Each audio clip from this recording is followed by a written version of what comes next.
তাহলে তুই কি করতে চাচ্ছিস বাবা?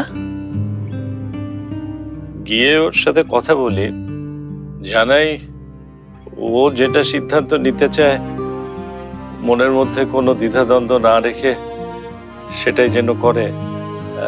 এতে আমরা মোটেও রাগ করব না। তাতে ও যদি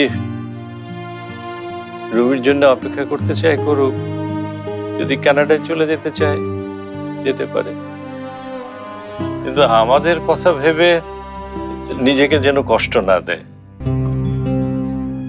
বলবো মা? ঠিক আছে, বল।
মেঘ,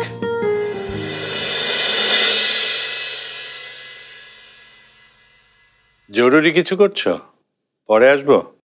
না না, কিছু বলবে বলো।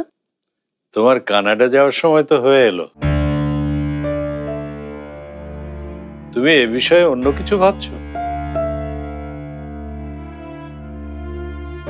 তোমার আর রুমির ব্যাপারে বর্ষা আমাকে সবই বলেছে। দেখো, জীবন থেকে কিন্তু পালিয়ে বাঁচা যায় না। আমি কি করবো আব্বু? তোমার মন যেটা করতে বলে সেটাই করো। কিন্তু তুমি, বর্ষা, তোমরা মানেই আমি। তোমরা ভালো না থাকলে আমিও ভালো থাকবো না মা। বুঝতে পারছো কি বলছি? এখন থেকে কোনো সিদ্ধান্ত নিতে দ্বিধা করবে না।